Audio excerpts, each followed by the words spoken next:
After weeks of relentless Arctic blasts that shut down schools across half a dozen states and sent wind chills to 45 below zero, the eastern United States is finally getting a break.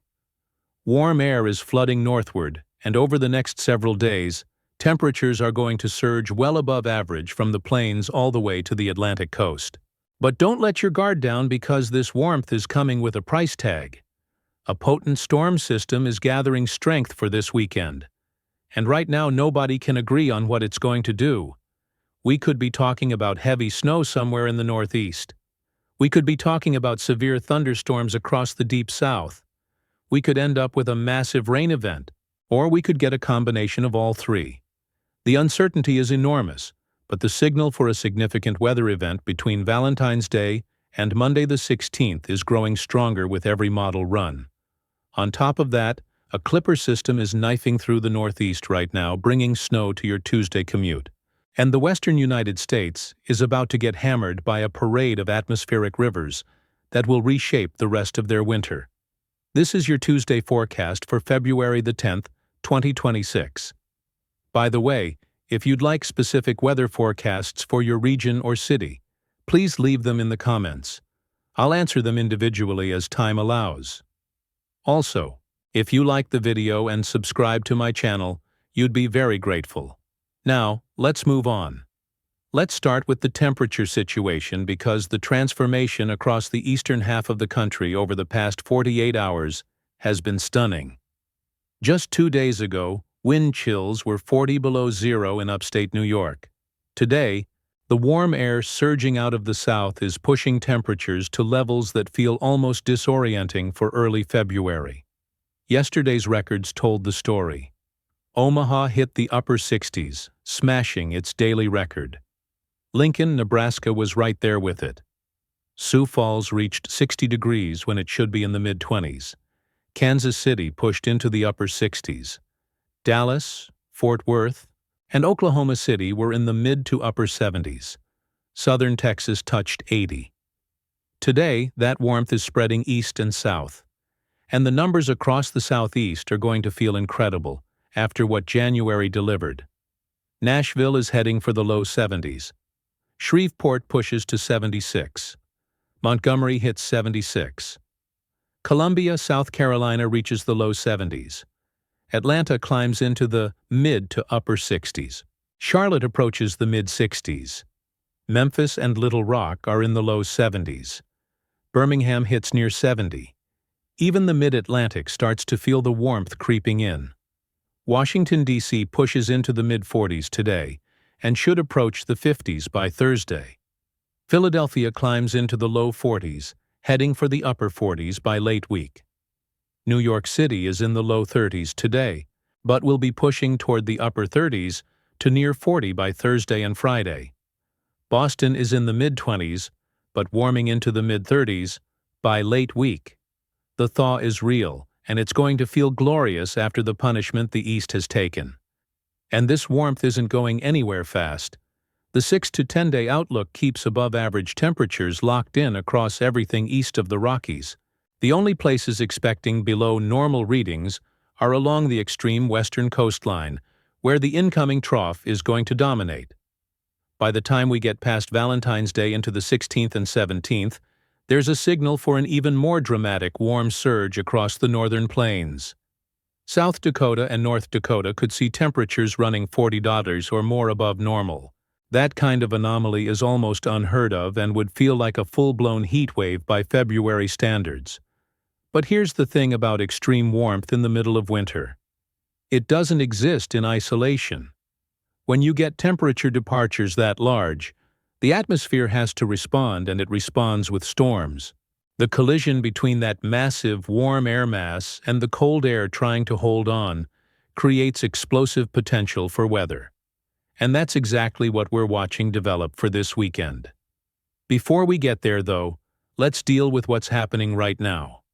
A clipper system is sliding through the northeast today and tonight, and while it's not a blockbuster by any stretch, it's going to be a nuisance for your commute.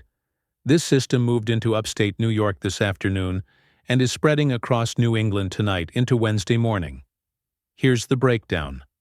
Buffalo and Rochester see 2 to 4 in of snow, with lake enhancement adding more on the backside. Syracuse picks up 1 to 3 in. Albany sees 1 to 3 in. Burlington. Vermont could see 3 to 5 in the valleys with more at elevation. Portland, Maine, and the interior of Maine could see 4 to 6 in the heaviest bands. Boston gets a coating to 2 inches mainly late tonight into early Wednesday.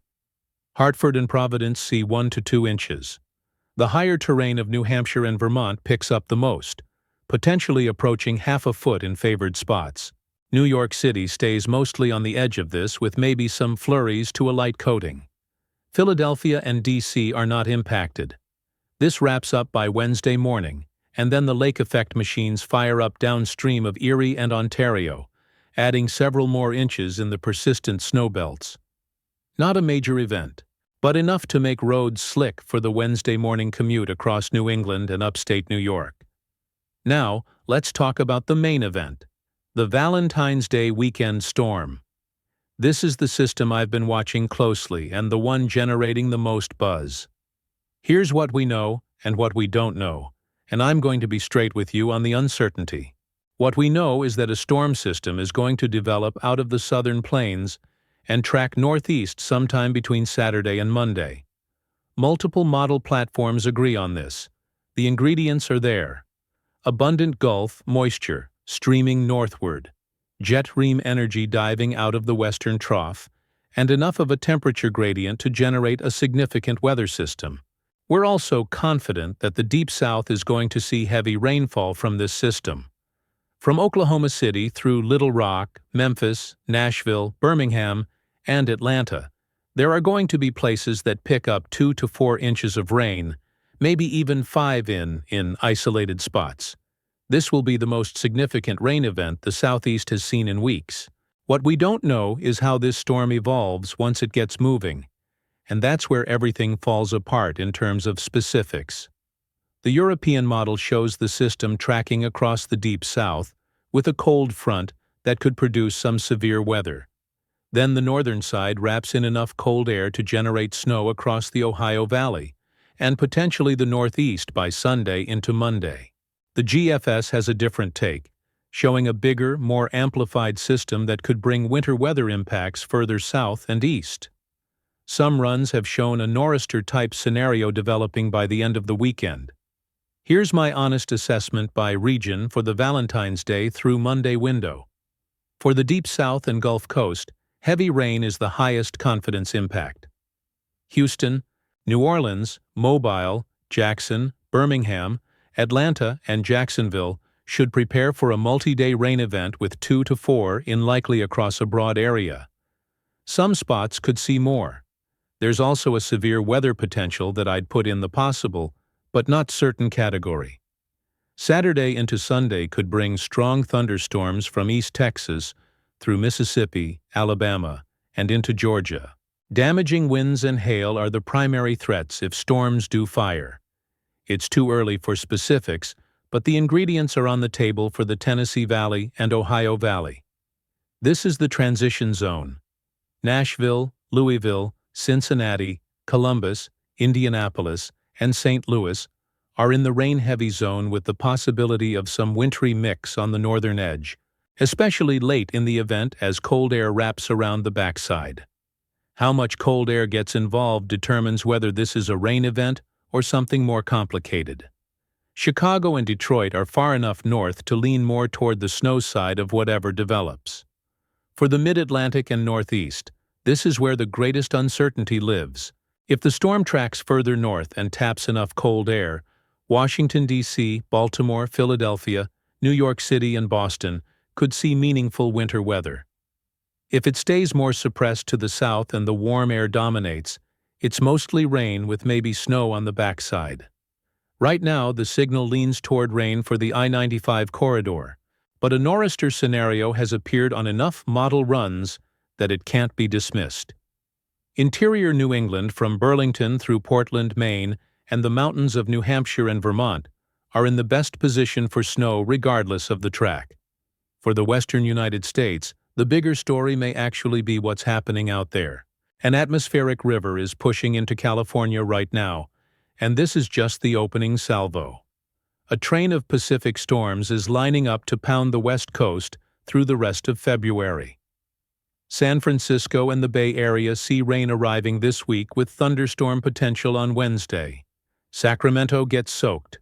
Los Angeles and San Diego could see meaningful rainfall by late this week.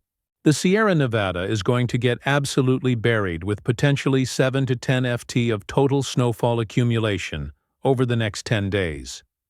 The Cascades across Washington and Oregon continue getting hammered. Seattle and Portland see continued rounds of heavy rain with 2 to 4 additional inches possible. The northern Rockies across Idaho, Montana, and Wyoming stay in the heavy snow zone. Salt Lake City finally starts seeing real snow after recording just 0.1 in this entire season. Denver has chances as energy swings through the Rockies. This western pattern change is not a one-and-done event. The trough is forecast to persist and deepen through mid to late February, meaning storm after storm will continue impacting the region. Wind gusts of 40 to 60 miles per hour are expected to accompany the strongest systems with higher elevations, potentially seeing gusts exceeding 70.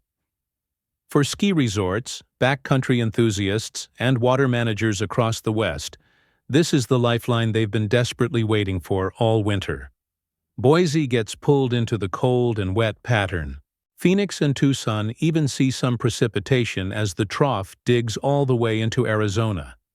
After months of the West sitting quiet under a stubborn ridge, while the East took hit after hit, the roles are reversing in dramatic fashion. That's the full picture for this pivotal stretch. A northeast clipper bringing snow tonight. A massive warm-up that's going to feel like spring across the eastern two-thirds of the country. A Valentine's Day storm system with enormous uncertainty, but significant potential, and a western United States about to be transformed by weeks of active weather. The biggest question marks get answered over the next 72 hours as the models hone in on the weekend system. I'll be here breaking it all down. See you in the next one.